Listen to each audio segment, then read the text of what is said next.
खुदावन यीशु मसीह के जिंदा जलाली और पुरफजल नाम में आप सबको सलाम। मेरा नाम रीमल है और मेरे उस्ताद का नाम भगत आरिफ जावेद है।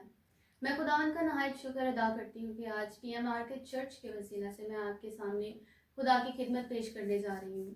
आज हम कलाम में से सीखेंगे शरीयत के बारे में। शरीयत जो कि खुदा के अहकाम है जिनको खुदा ने अपने बंदा मूसा के ज़रिए से हम तक पहुँचाया।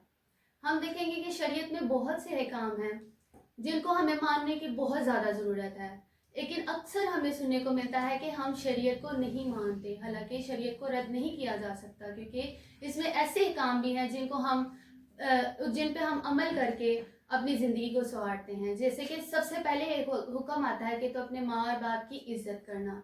हम देखेंगे कलाम मुकद्दस में से खरूज की किताब 20 बाब और उसकी 12 आयत में क्या लिखा है। तो अपने बाप और अपनी माँ की इज्जत करना। लिखा है कि तू अपने बाप और अपने माँ की इज्जत करना ताकि तेरी उम्र उस मुल्क में जो खुदावन तेरा खुदा तुझे देता है दराज हो। अब यहाँ पे इस आयत में देखेंगे कि जो पहला हिस्सा है आयत का, उसमें हमें हुक्म दिया जा रहा है कि तू अपने माँ और बाप की इज्जत करना। उसी के साथ खुदा ने इस हुक्म के साथ साथ हमें एक वादा भी दे दिया है कि अगर हम अपने माँ बाप की इज्जत करेंगे तो क्या होगा हमारे लिए, हमारी उम्र दराज होगी। तो हमें ज़रूरत है कि अगर हम चाहते हैं इस दुनिया पे, इस ज़मीन पे हमारी उम्र दराज हो, तो खुदा ने जो हमें रिश्ता दिया है माँ बाप का, बहुत अजीम रिश्ता दिया है, हमें भी उनकी इज्जत करनी चाहिए। इसी तरह अखबार की किताब 19 बाब और उसकी 32 आयत में लिखा है, जिनके सर के बाल सफ़ेद हैं तो उनके सामने उठ खड़े होना, अपने बड़े बूढ़े का अदब करना और खुदा से डरना।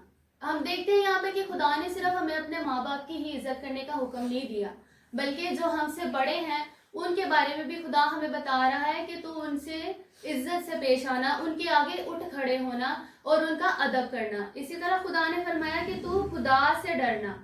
तो हमें ज़रूरत है कि हम अपने माँ बाप की इज्जत करें और अपने बड़ों से भी उनके साथ अच्छे तरीके से पेश आए और साथ ही अपने खुदा से डरें।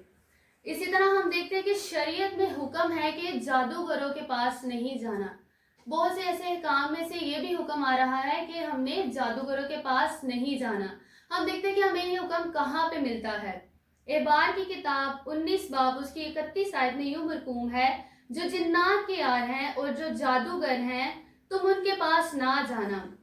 लिखा है तुम उनके पास ना जाना, मतलब ये खुदावन हमें हुक्म दे रहा है कि तूने जादूगरों के पास नहीं जाना, ता ना हो कि वो तुमको नजीस बना दे। अब यहाँ पे नजीस का मतलब है तुमको नापाक ना कर दे, गंदा ना कर दे।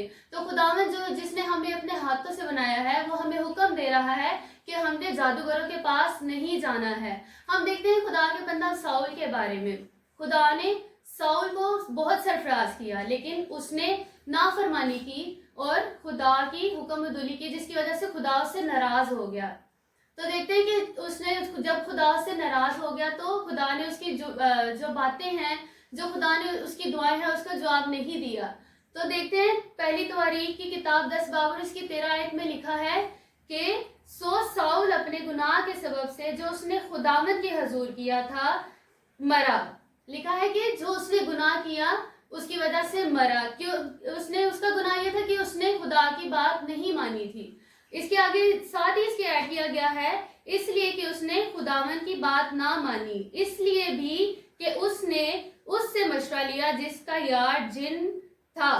मतलब कि वो उससे भी मशवरा लेने चला गया। उसने अपने खुदा से नहीं पूछना चाहा, उसने अपने खुदा को प्रेफर नहीं किया, वो उसके पास चला गया जो जिन्नात के यार होते हैं। तो इसी वजह से उसको पहले भी ये सजा मिली कि वो मर गया। हम देखते हैं कि शरीयत में और भी ऐसे बहुत से अहकाम हैं। शरीयत हमें यह भी हुक्म देती है कि बुत परस्ती ना करना। देखते हैं कि शरीयत में जो खुदा ने ये हुक्म दिए हैं उनके बारे में क्या कहा जाता है। खुदा ने हमें जो हुक्म दिए हैं उनकी क्या अहमियत है कलाम मुकद्दस में। रोमियो की किताब उसका 7 बाब और उसकी 12 आयत में लिखा है, पर शरीयत पाक है और हुक्म भी पाक और रास्त और अच्छा है। खुदावंद मसीह के जिंदा जो अल्फाज हैं, जो जिंदा कलाम है, उसमें शरीयत को बहुत ज़्यादा अहमियत हासिल है।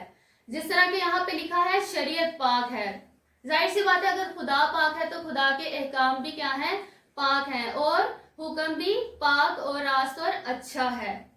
रोमियो की किताब 7 बाब उसकी 14 आयत में लिखा है, क्योंकि हम जानते हैं कि शरीयत तो रूहानी है। पहले हमने जो आयत पढ़ी उसमें लिखा है कि शरीयत क्या है, पाक है, और अब इस आयत में लिखा है कि शरीयत रूहानी है, मगर मैं जिस्मानी और गुनाह के हाथ बिका हुआ हूँ। अब यहाँ पे देखते हैं कि जो रूहानी लोग होते हैं वही शरीयत को समझते हैं, उनको मानते हैं और उस पर अमल करते हैं, लेकिन जो शरीयत को नहीं मानते वो क्या है, गुनाह के हाथों बिके हुए हैं, और वो जिस्मानी है, वो सिर्फ जिस्मानी ख्वाहिशें रखते हैं। तो हमें जरूरत है कि हम भी रूहानी बने और खुदा के अहकाम को माने, क्योंकि जिस तरह कलाम मुकद्दस में लिखा है कि शरीयत रूहानी है, तो वही लोग उनको मानते हैं शरीयत को जो रूहानी होते हैं।